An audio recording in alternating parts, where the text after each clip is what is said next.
இன்னைக்குப்பா நம்ம ஹெல்த்தியான பிரேக்ஃபாஸ்ட் செய்ய போறோம். இது வந்து உடம்புக்கு ரொம்ப நல்லது, வெயிட் லாஸ்க்கு ரொம்ப யூஸ்ஃபுல்லா இருக்கும். தண்ணி கொஞ்சம் கொதிச்சிருக்குப்பா, லைட்டா கொதிச்சிருக்கு. இப்போ நம்ம பாலக்கீரை வந்து இந்த சுடு தண்ணியில் அப்படியே போடுறோம். ஒரு பிடி பாலக்கீரை இருக்கு, அதை வந்து இந்த சுடு தண்ணியில் போட்டுறணும். போட்டுட்டு கேஸ் ஆஃப் பண்ணிடணும்.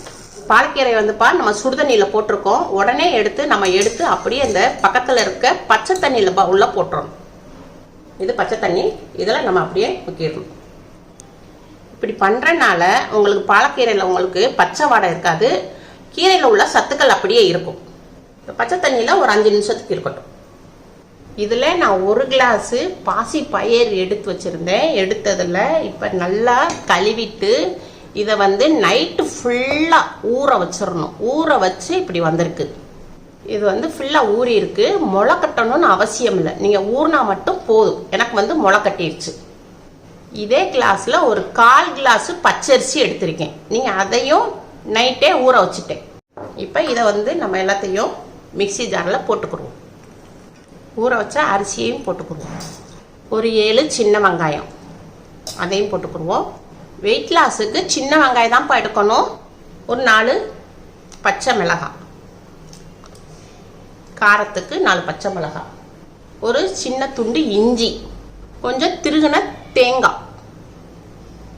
தோசை சாப்பிடும் நமக்கு நல்லா டேஸ்ட் கிடைக்கும். கொஞ்சம் வாசத்துக்கு சீரகம். நம்ம சுடுதண்ணியிலிருந்து பச்சை தண்ணிக்கு மாற்றிருந்தோம் இல்லையா கீரையை, இப்போ அதையும் எடுத்து இதில் போட்டுக்கிறோம்.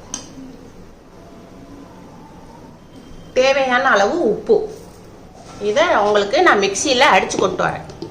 இப்போப்பா நான் மிக்சியில் வந்து அடிச்சிருக்கேன். இப்போ ஓப்பன் பண்ணி காட்டுறேன். இதில் வந்து நம்ம கொஞ்சம் தண்ணி ஆட் பண்ணிக்கிறணும்.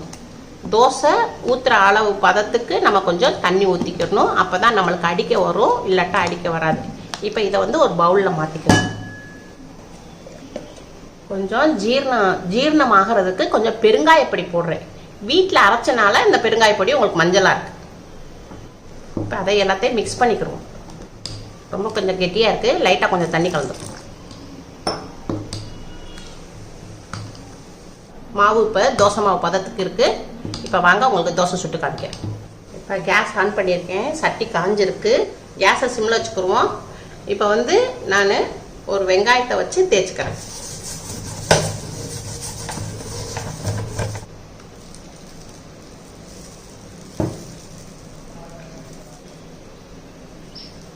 எவ்வளோ மெல்லிஸாக சுட முடியுமோ அவ்வளோ கொஞ்சம் மெல்லிஸாக பரப்பிக்கும்.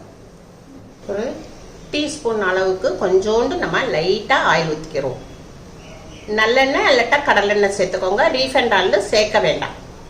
இப்போப்பா நல்லா 3 நிமிஷம் நல்லா வெந்திருக்கு. இதை வந்து நம்ம திருப்பி போடுவோம். நம்ம வெங்காயம் வச்சு தேய்ச்சனால தோசை வந்து ஈஸியாக வரும். கேஸ் ஸ்லோலே வச்சு திருப்பி போட்ட பக்கமும் வேக வச்சுக்கிடுவோம். தோசை வெந்துருச்சு. இப்போ நம்ம எடுத்துக்கிறோம். இதை அவ்வளோதான்ப்பா, ஹை ப்ரோட்டீன் தோசை ரெடி ஆயிடுச்சு. நல்லா சாஃப்டாக நல்லா இருக்குப்பா, சூப்பராக இருக்குது. நல்லா எல்லா பக்கம் நல்லா வெந்துருச்சு. இதில் ப்ரோட்டீன் அதிகமாக இருக்குது. நம்ம உடம்புக்கு தேவையான சத்துக்கள் எல்லாம் நமக்கு கிடைக்கிது. உங்கள் வீட்டில் செஞ்சு பாருங்கள். அம்மாக்களை ஷேர் பண்ணுங்கள்.